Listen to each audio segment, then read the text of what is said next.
Cheating on my wife because of her job. My name is Kevin Smith. I am 40 years old and have been married to my wife Margaret, also 40 years old, for 18 years. The first 8 years of our marriage were great. Sex 5 times a week, lots of trips together, etc. Then Margaret got involved in politics. Especially in the last 2 years, it became clear that me and sex were far behind politics on her priority list. I turned into a horny dude and my gaze began to wander, especially after she announced herself as the Democratic candidate for Lieutenant Governor of Virginia. Her opponent, the Republican candidate, was Brian Jones, about 45 years old. We lived in Arlington. He lived in the suburbs in Alexandria. Brian and my wife had a very contentious relationship, both very ambitious, energetic, and sincere believers in the core principles of their parties. I, on the other hand, am only marginally interested in politics, and although I would never tell my wife this, am actually an independent. Even though the election was still a good 7 months away, the League of Women Voters scheduled a Meet the Candidates night, not a real debate, but public appearances by the candidates for governor and lieutenant governor, followed by a mixer where everyone could mingle. Of course, I had to attend, which I did. Fortunately, none of the spouses were introduced, and I was able to blend in with the crowd. During the mixer portion of the evening, while my wife was working the crowd, I noticed one woman looking at me more than once. Although I didn't want to have an affair until after the election so as not to embarrass my wife, I was on the lookout for potential candidates for the future. So I took a closer look at her. She was a large-boned woman, and I'm not using that as a euphemism for fat because she was definitely not fat, just large. I'd say about 5 feet 10 inches tall, 150 pounds overweight, probably a year or two older than me. She had a pretty face, though too much makeup. She also had huge breasts and a really, really impressive body. Although I had always liked big breasts, I didn't pay attention to these flaws when I fell in love with my wife. I approached the big woman and introduced myself as Kevin, just Kevin. She introduced herself as Carol, just Carol. We started talking, maintaining eye contact except when our gazes traveled to different body parts. I was as pleasant, charming, and gentlemanly as could be, and we talked and laughed for about an hour before the mixer began to disperse. Obviously, some chemistry had developed between us. When we both realized the event was coming to an end, we said we had to say goodbye. I said, "You know, I don't even know your last name. I'm Kevin Smith." She looked at me bewildered and replied, "I'm Carol Jones." "Is your husband Brian the man running against my wife Margaret for lieutenant governor?" I asked. She laughed and replied, "I guess so," which caused me to laugh even harder. I don't know what came over me, but while we were laughing, I said, "I don't know how Brian feels about politics, but at least he had the sense to marry a charming woman." Right after I said that, I couldn't believe what I'd said. Carol's jaw dropped and she blushed. I felt myself blush too, and I was sure my jaw dropped too. I stammered an apology, something along the lines of, "Oh my gosh, I'm so sorry, I didn't mean to offend you." Sometimes the filter between my brain and my mouth doesn't work right. Carol smiled at that and said, "So you really think I have an A-plus body?"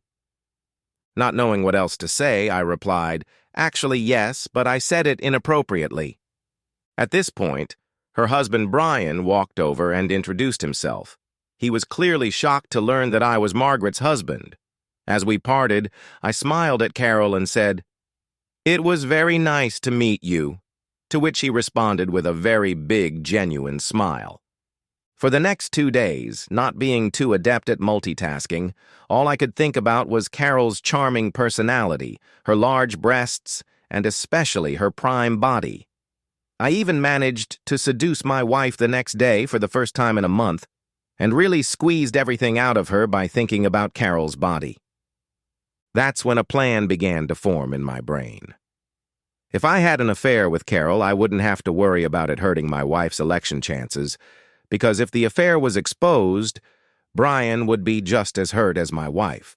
So a couple days later, I called Carol.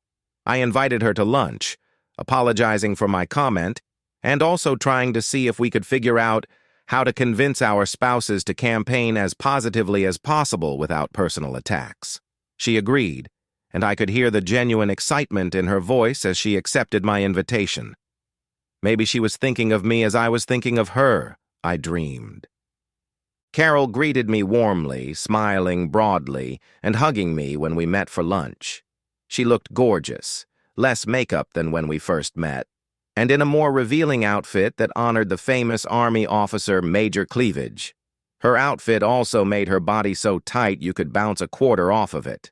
Although we talked a little about politics, I learned she's also an independent, we mostly talked about personal things, like how difficult and lonely it is to be the spouse of a candidate. Before we knew it, we had already talked for 3 hours. As we hugged each other to leave, Carol said with a sly look on her face, "It wasn't at all like the first time we talked. You didn't mention my body once." This time I didn't seem to blush, but took her remark in stride and quickly replied, "That's because I came to the conclusion that it wasn't just a world-class body, and I would never want to risk embarrassing someone who was world-class at anything." That got me a chuckle and another tight hug with a smear of breasts. As she turned and walked away, it was obvious she was flailing her body around as defiantly as she could. It was as if I was the trout and her body was the baited hook. I was caught. I tried to find out as much as I could about Carol. I found out where Carol shopped and what she did, and I ran into her at several stores and twice at the fitness club.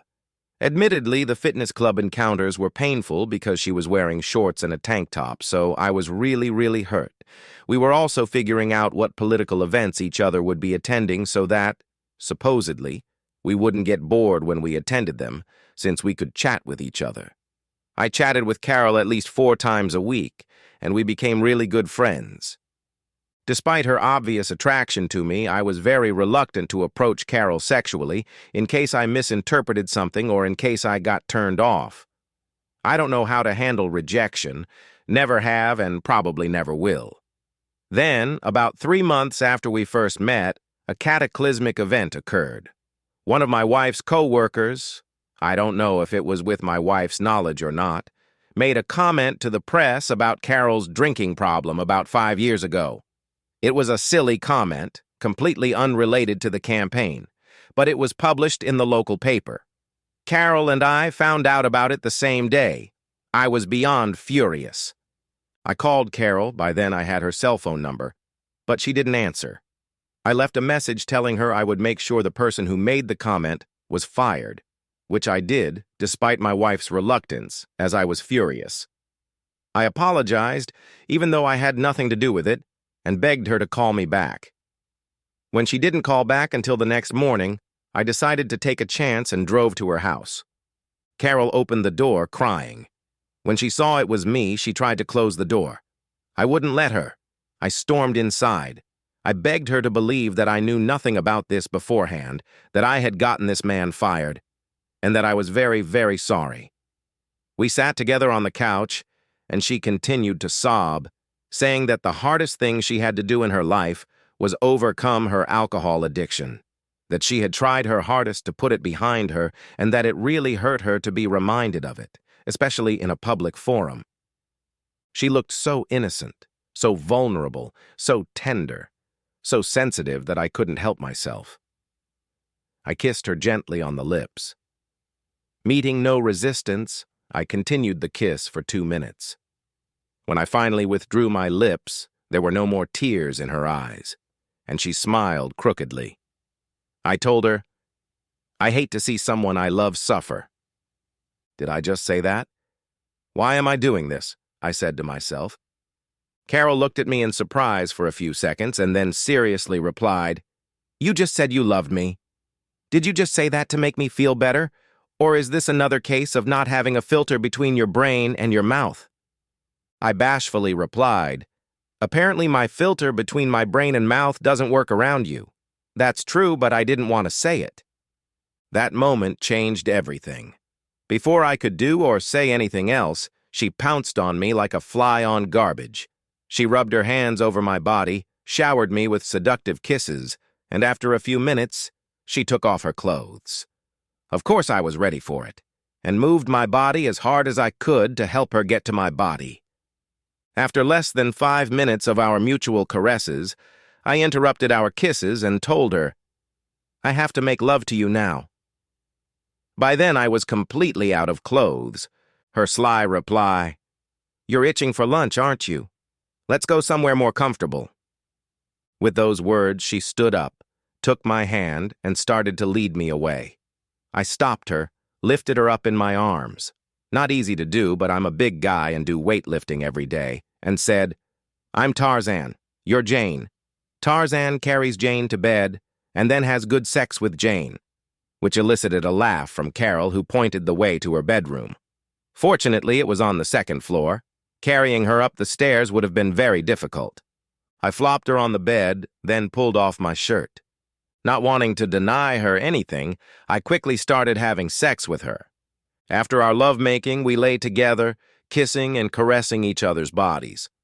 It must have been about 15 minutes before we said anything. Carol spoke first. "Wow, that was probably my best sex ever." Then we kissed, showered together, got dressed, and sat at the kitchen table eating a sandwich and drinking a soft drink. In between bites, Carol asked, "Where are we going next, man?" I gulped, took her hand, and said, "I'm more compatible with you than any other woman in my life. Absolutely. Let's have sex with each other almost daily for the entire campaign, and then we'll divorce and get married." Without missing a bite of her sandwich, she nonchalantly replied, "Sounds like a great plan to me." In fact, that's what we did. Since our spouses were on the campaign trail every day, 7 days a week, and at least 5 nights a week, we had sex for 4 months. I had no problem with Carol.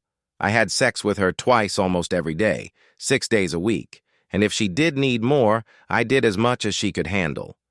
We really were much more compatible, both sexually and in character, with each other than we had been with our spouses for at least 10 years, maybe never. After the campaign ended, we waited a decent 2 weeks, probably not long enough, but we didn't care, before informing our spouses that we were divorcing them and moving in together. A few months later, our divorces became final that same week. That weekend, we flew to Las Vegas, got married, and I had sex with her so often that she finally begged for mercy. To say that we've been amazingly happy and sexually satisfied ever since would be a gross understatement. As for the election, I voted for Brian, and Carol voted for Margaret. It was the least we could do. The end. Subscribe to my channel. Thank you.